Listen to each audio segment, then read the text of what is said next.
Vous écoutez l'épisode 167 du podcast Mes trucs de prof, dans lequel je vous parle de connaissance de soi et de conscience de soi. Je suis Émilie Lefatan, je suis formatrice et coach professionnelle spécialisée dans l'accompagnement des professionnels de l'enseignement, de l'éducation et de la formation. Et dans le podcast Mes trucs de prof, je partage avec la communauté enseignante des réflexions, des conseils, des découvertes, avec l'intention de réfléchir et de faire réfléchir, de remettre du sens et du bien-être dans les pratiques et par ricochet dans la vie des élèves.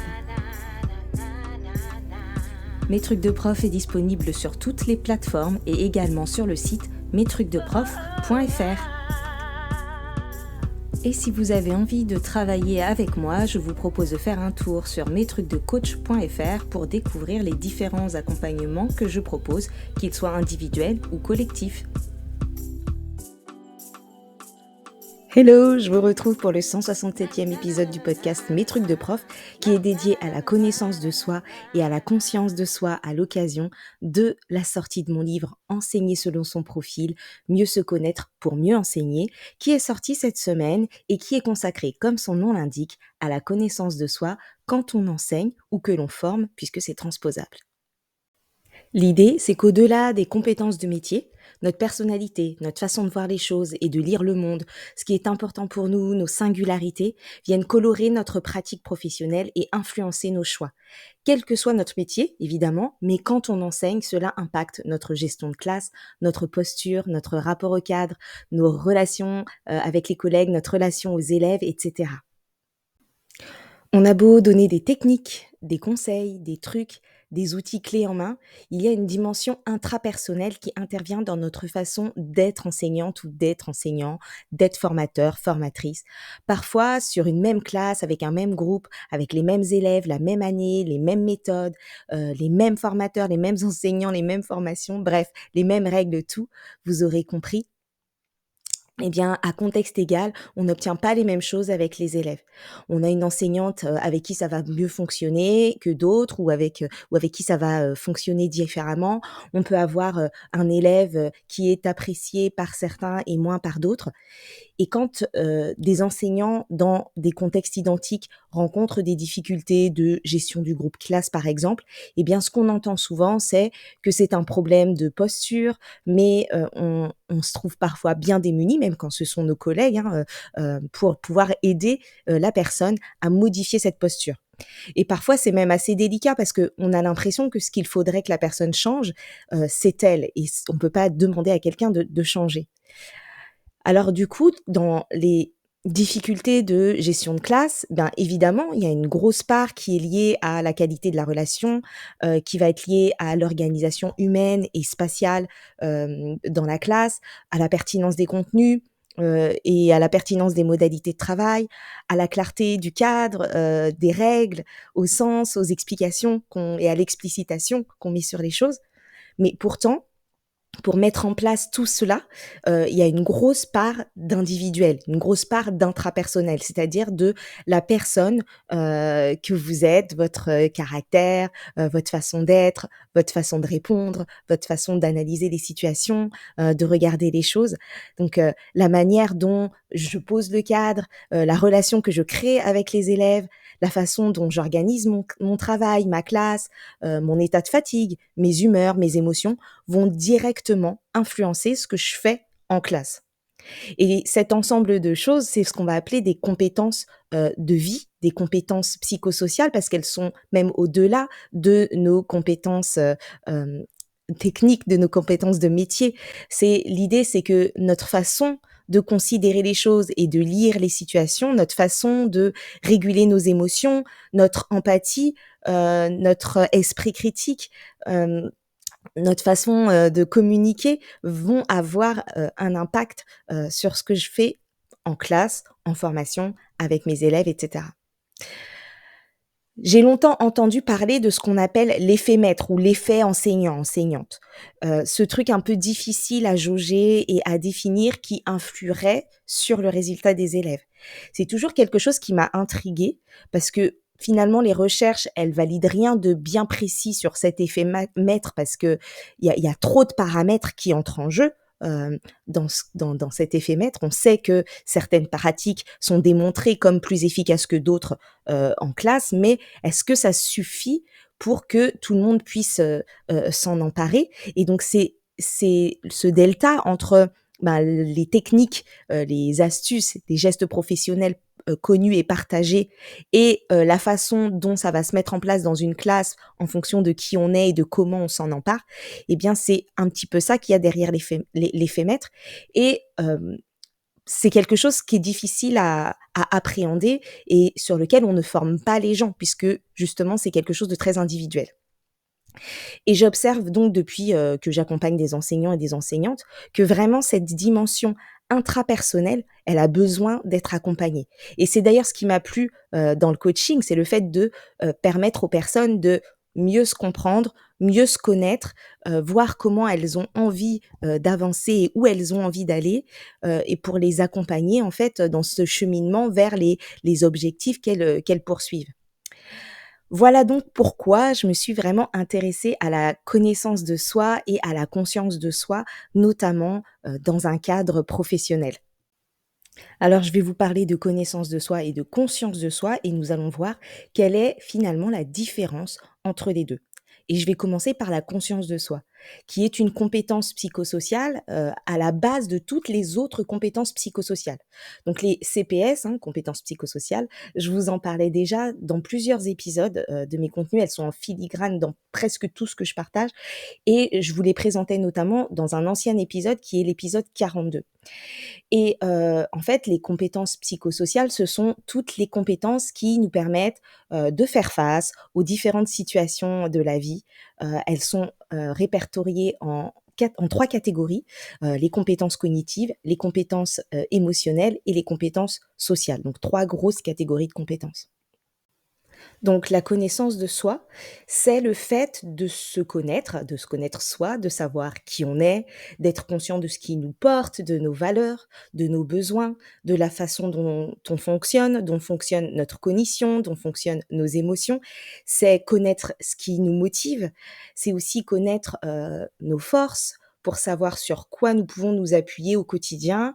On ne peut pas constamment porter sur soi et sur sa pratique un regard critique pour tenter de nous améliorer continuellement sans prendre conscience de, nos ressources, de ce qui nous fonctionne, de ce que nous faisons avec aisance, de là où nous sommes, efficaces, pertinents, et parce que sinon ça va entretenir un sentiment d'insatisfaction qui va croître et finir par avoir raison de notre estime de nous. Donc nous avons vraiment besoin de connaître tous ces éléments, connaître nos forces, connaître, nos zones d'excellence, nos zones d'expertise, de connaître et de prendre conscience de nos compétences, et pour entretenir et tout ça, ça va permettre d'entretenir, un certain équilibre entre ce que nous savons faire, là où nous sommes à l'aise, confiantes et ce que nous avons envie de faire un peu mieux, d'améliorer, de travailler pour ne pas rester tout le temps focalisé sur, ce qui est à améliorer et avoir tout le temps l'impression, de devoir faire mieux. Et puis, on a besoin aussi de comprendre, que ce n'est pas parce qu'on peut toujours s'améliorer que nous ne sommes pas compétents, que nous n'avons pas déjà des choses sur lesquelles nous pouvons nous appuyer, qu'il n'y a pas des choses qu'on fait déjà, suffisamment bien. Même si elles sont, perfectibles, elles sont déjà, suffisamment bien. La connaissance de soi, c'est aussi, au-delà de connaître, ses forces et ses ressources, c'est aussi, connaître nos limites, connaître nos axes de progrès, c'est savoir ce qui nous convient et ce qui ne nous convient pas. C'est, connaître aussi ce qui peut nous mettre en difficulté dans notre façon de faire et aussi ce qui peut nous aider pour pouvoir, faire des choix. En gros, la connaissance de soi, c'est un peu le fait de connaître notre mode d'emploi. Quand vous avez un objet, par exemple, et quand vous consultez son mode d'emploi, eh bien, le connaître, ça vous permet de pouvoir utiliser l'objet à bon escient, de ne pas l'abîmer, de savoir quand en prendre soin, pour qu'il dure, pour qu'il reste en bon état et que vous puissiez continuer de jouir, des propriétés de cet objet.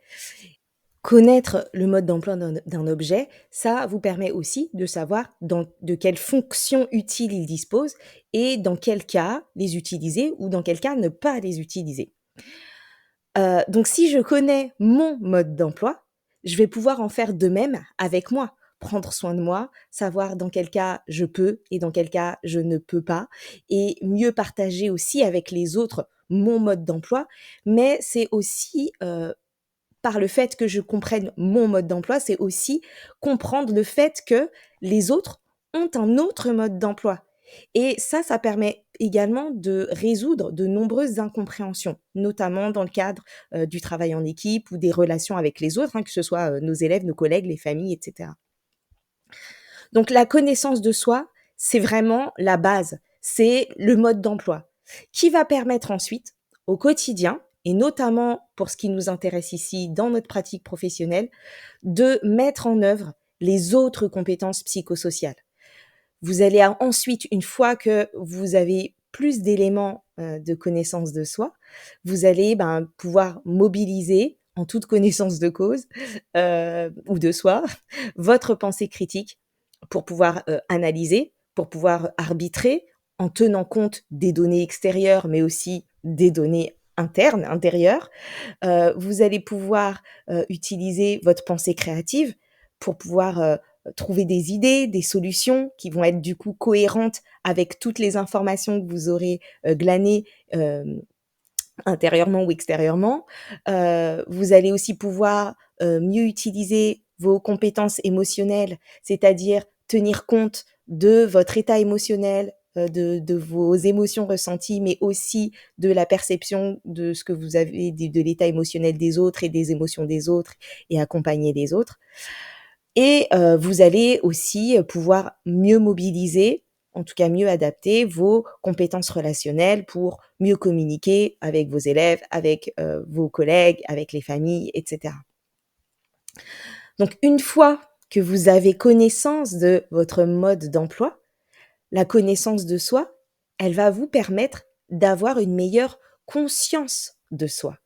Et la conscience de soi, elle est étroitement liée à la connaissance de soi, mais en fait, elle est plutôt, en lien avec les situations vécues, avec la réalité. C'est, comment j'ai conscience de mes forces, de mes limites, de mes émotions, de mon humeur, de mon état dans l'instant, dans la situation ou par rapport à une situation bien précise. Si je reprends la métaphore du mode d'emploi, par exemple, eh bien, je peux savoir en théorie, si c'est le mode d'emploi de mon aspirateur, eh bien, je peux savoir en théorie qu'il faut changer le sac de mon aspirateur avant qu'il ne déborde et avant qu'il ne soit trop rempli parce que je connais le mode d'emploi et ça serait la connaissance de soi ou de l'aspirateur. Mais pour prendre soin de mon aspirateur au quotidien, pour qu'il dure, il faut que je sois consciente de l'état du sac de mon aspirateur. Il faut que je sache s'il est vide ou s'il est presque rempli. Faut que je sois à l'écoute du son, qui commence à crier quand j'aspire pour entendre si j'ai pas aspiré un trop gros truc ou si, l'aspirateur peine pas à aspirer, ce qui m'indiquerait que le sac commence à être rempli. Faut que je surveille le voyant de mon aspirateur. Faut que je regarde régulièrement l'état du sac, de temps en temps et sinon ce qui va se passer, c'est que je vais continuer d'aspirer, d'aspirer, d'aspirer jusqu'à ce que ça déborde et que ça abîme le sac et l'aspirateur par la même occasion. Et en fait, là, c'est la conscience de soi. Donc c'est vraiment la différence entre la connaissance de soi, c'est je connais le mode d'emploi. La conscience de soi, c'est j'utilise des connaissances du mode que j'ai sur le mode d'emploi en situation pour pouvoir, savoir, ce qui se passe, où j'en suis et prendre des décisions ou passer à l'action, de façon adaptée. En gros, je peux me connaître, mais si je ne m'écoute pas, si je n'ai pas conscience de ce que je vis dans l'instant, si je ne tiens pas compte du mode d'emploi, eh bien, ça va me desservir au quotidien et sur la durée. Donc, dans la pratique professionnelle, notamment quand on enseigne ou qu'on forme, mais pas seulement, eh bien, mieux se connaître, ça permet donc de faire des choix en conscience, de prendre des décisions qui nous conviennent, qui sont alignées avec, ce qui est important pour nous, nos besoins, et la situation donc qui vont être en accord avec la personne que nous sommes et ça va nous permettre de mieux ajuster notre posture, de trouver notre style, sans rougir de ne pas faire exactement comme les autres et tout en appréciant la diversité des possibilités. Tout en appréciant que, les autres fassent autrement parce que ça leur ressemble, mais que la façon dont nous faisons, dont nous agissons, est aussi cohérente. Et c'est vraiment un moyen aussi de comprendre à la fois que nous faisons bel et bien partie d'un même corps professionnel, que nous avons telle et telle compétence, plus ou moins académique et qui ressemble, à celles des autres, tout en, identifiant comment nos singularités, elles viennent enrichir notre posture. Donc mieux se connaître, ça permet à la fois de mieux se positionner, de mieux s'affirmer dans ses choix ou dans ses singularités, de mieux se sentir appartenir à un groupe. Et donc en précisant en sous-titre de mon livre «Mieux se connaître pour mieux enseigner», je me dis que mieux on se connaît, mieux on peut s'ajuster aux différentes possibilités, aux différents dispositifs, aux différentes classes, aux différents contextes, en allant chercher les réponses, les plus appropriées à la situation, mais aussi en fonction de nous et surtout en tenant compte de qui nous sommes, de ce que nous sommes en mesure d'incarner, de porter, d'accepter, de poursuivre. Et c'est donc avec cette intention que j'ai écrit mon livre. Je voulais vraiment vous permettre d'explorer votre mode d'emploi, de prendre conscience de ce qui est important pour vous dans votre métier, dans votre pratique, de prendre conscience de l'enseignante ou de l'enseignant que vous êtes et que vous voulez être. Et donc, je propose à la fois des exemples concrets et véridiques, des explications de certains concepts, mais aussi des exercices réflexifs et introspectifs pour clarifier votre mode d'emploi. Donc je vous parle de vos valeurs, de vos croyances, de vos représentations liées à l'enseignement parce que, ben, celles-ci vont avoir un impact direct sur vos choix, sur votre façon de lire les situations et de réagir. Je vous propose aussi de vous questionner sur vos représentations du métier et de votre façon d'enseigner parce que ces représentations, elles peuvent à la fois nous guider, nous inspirer, mais aussi parfois nous faire culpabiliser et nous juger un peu trop sévèrement. Donc il y a cette idée de pouvoir, reprendre aussi confiance, dans tout ça et de réobjectiver, ce qu'on pense et comment on raconte, ces situations. Je vous invite également à explorer vos forces, vos talents, votre façon de communiquer, de travailler en équipe, vos émotions, les leviers de votre motivation et de voir, ce qu'il en est de votre équilibre de vie pro, vie perso. Donc l'idée, c'est que vous soyez plus au clair avec, qui vous êtes au moment présent, en ce moment, parce que la connaissance de soi, elle a pas de fin, on évolue sans cesse, donc on est tout le temps en train d'apprendre à se connaître. Mais l'idée, c'est vraiment que ça vous aide à ajuster votre posture en fonction de tous ces éléments dont vous aurez pris conscience ou pris connaissance pour vous autoriser, à être qui vous êtes. Donc, si on récapitule, la connaissance de soi, c'est vraiment connaître notre mode d'emploi, notre mode de fonctionnement, nos besoins, nos valeurs, nos croyances, ce qui est important pour nous, de comment on fonctionne, comment on communique, et cetera. Donc c'est vraiment avoir toutes ces connaissances-là sur notre mode d'emploi et la conscience de soi, c'est l'usage qu'on va faire de ces connaissances, en situation. C'est avoir conscience de ce qu'on vit par rapport à ces éléments de connaissance de soi et pouvoir, assurer d'avoir conscience de notre état, de nos limites, de nos capacités, de nos compétences vis-à-vis d'une situation qu'on est en train de vivre ou que l'on s'apprête à vivre. Donc ce sont toutes les 2 des compétences psychosociales essentielles et la connaissance de soi est vraiment la compétence psychosociale de base sur laquelle les autres compétences psychosociales vont pouvoir prendre appui pour être mobilisées ou pour se développer. C'est pas une finalité en soi, on la développe tout au long de notre vie, parce qu'elle évolue, parce qu'on évolue nous et elle a vraiment un impact sur notre pratique professionnelle et c'est important de pouvoir explorer cette partie de nous, dans le cadre professionnel, dans le cadre de l'enseignement. Merci pour votre écoute. Le livre Enseigner selon son profil paru aux éditions de l'étudiant est disponible en librairie, tout comme mon premier livre Gestion de classe, mode d'emploi. Vous pouvez écouter les autres épisodes du podcast sur mestrucsdeprof.fr ou sur les différentes plateformes d'écoute de podcast. Pensez à attribuer le maximum d'étoiles pour soutenir le podcast quand c'est possible. Certaines plateformes comme Spotify ou YouTube vous permettent même de laisser un commentaire sous chaque épisode. Vous pouvez aussi me suivre sur les réseaux sociaux, Instagram, LinkedIn et Facebook. Mais si vous souhaitez ne pas dépendre des algorithmes, vous pouvez souscrire à ma newsletter mensuelle sur mestrucsdecoach.fr/newsletter. Et puis, si vous appréciez mon contenu et que vous vous dites que vous aimeriez bien que je vous accompagne, n'hésitez pas à me solliciter pour un coaching, un mentoring ou une formation. Je vous retrouve bientôt pour un nouvel épisode et d'ici là, prenez soin de vous. Bye bye.